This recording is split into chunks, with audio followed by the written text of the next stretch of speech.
What's up? Hey everybody, James Yeager with Tech Response. Jacob Herman and I, you guys know Jacob, you've seen him on the videos a bunch for years and years.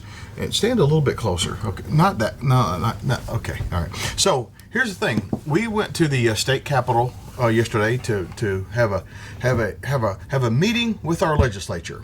And there's a subcommittee hearing about constitutional carry in the United States. Currently, tell me where I go wrong here. There are two bills up for constitutional carry, right? I think there's actually 3 total. Okay, so the one the NRA is backing It's the governor's bill. The governor's bill is the NRA bill, and has more than enough support to pass. Yeah, it's already there's more co-sponsors Right. needed than votes. Okay, there's more co-sponsors already than votes that are needed. And a couple of things that bothered me about the meeting yesterday. There's an organization called the Tennessee Firearms Association. I tried to be a member of that back in the 90s. And when I was still a police officer, I can't remember the year, 98, 99, something like that. They had an email list. And on the email list, I suggested that switchblade knives should be legalized. Right. Well, I was quickly chastised and put in my place, and decided that the Tennessee Firearms Association was not an organization I wanted to be a part of.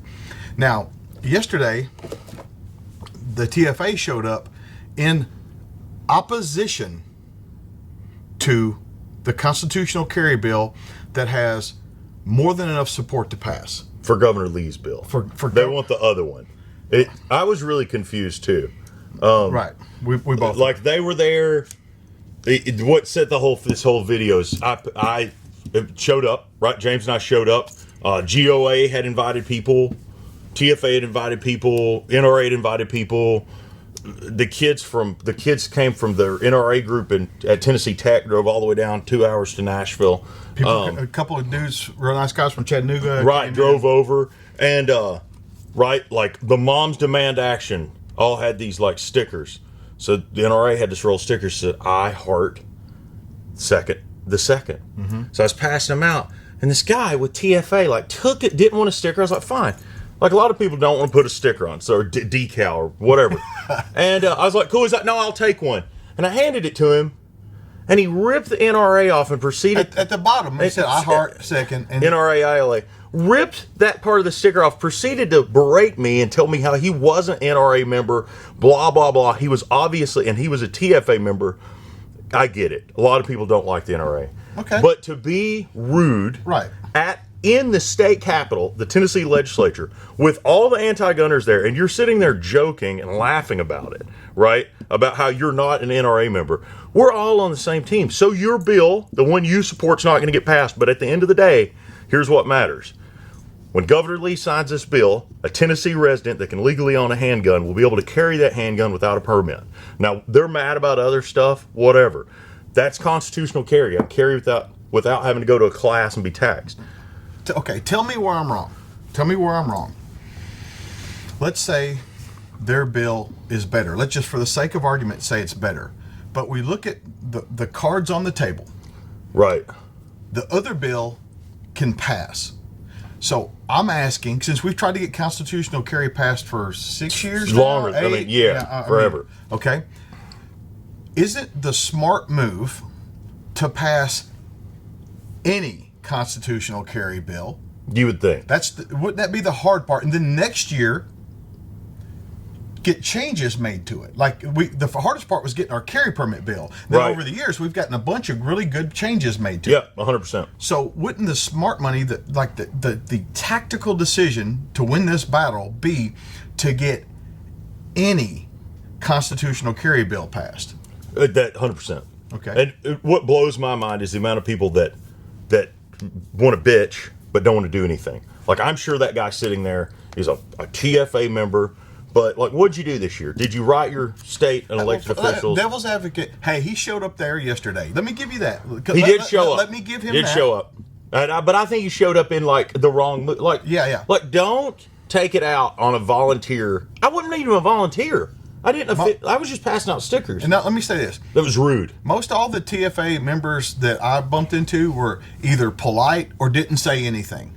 Okay, so yeah, I don't think that guy stood for the TFA or whatever, but like he made it clear that like he was part of the TFA, and that's the thing is that when you're out and you're representing that organization, you could make people think that everybody in that organization is that way. I don't think everybody in that organization is that way. I made a post this morning on the private Facebook page. I was like, guys, this is not how you do it. You don't act this way at a committee. You don't go to the state capitol and be rude to other people. You really just shouldn't be rude and make a scene and try it in front of your like buddies anytime you're at a legislative thing. Like, I don't know the guy. That's how you get that's how problems happen, right? Like, and now we're making a video because that guy wanted to be a dick. Right. Basically. You're not.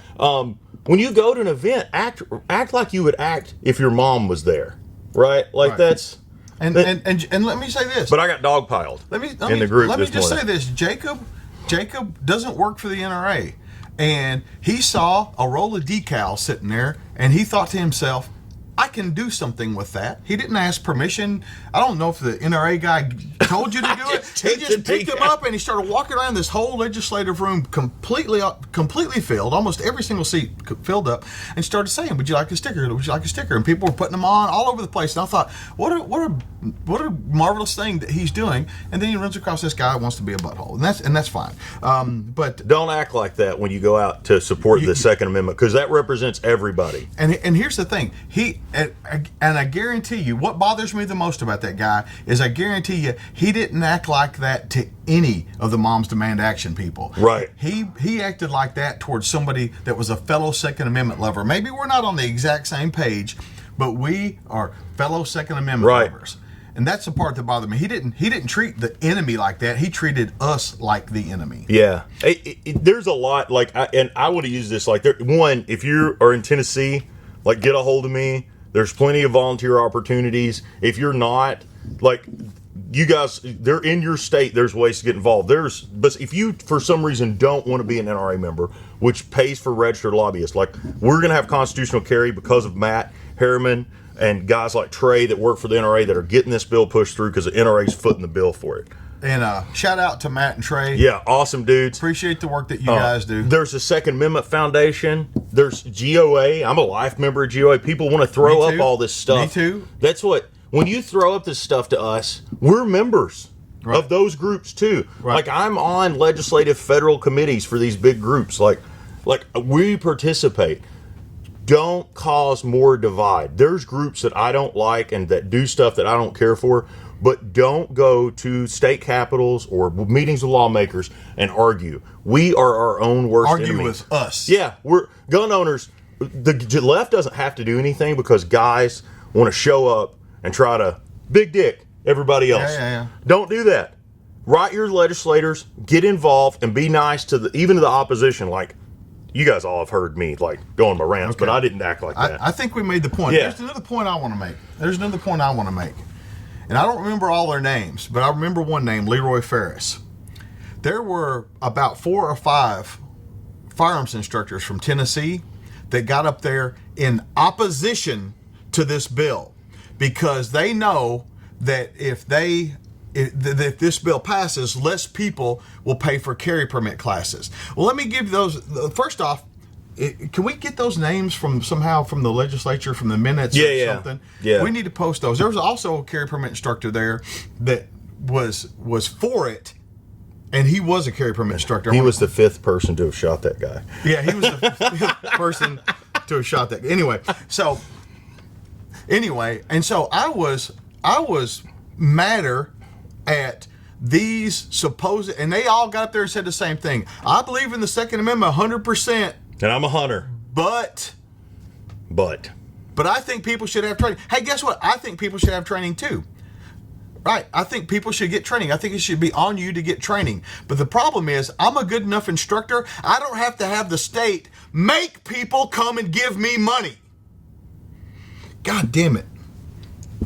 I was blown away. Dude, and I'm telling you, one of them's, I remember Leroy Ferris. He does the NRA's, train the trainer, whatever. If you are in the gun business and the moms or the violence center or the Brady people, if the anti-gunners use a quote from you supporting them limiting our rights and taking away our guns, you are doing it wrong. Yeah, and that's exactly what happened yesterday. Like, I'm a firearms He's been instructor. in their emails. This guy supports like everything. They use it for everything. Don't be that guy. Support the Second Amendment unapologetically. Get involved. Find a way to get involved and do it right. And there are plenty of carry permit instructors and firearms instructors in this state that weren't those people there yesterday making sure that you had to pay them for their shitty ass training. This is James Yeager and Jacob Herman for Tactical Response, reminding you that your responsibility to be ready for the fight never ends.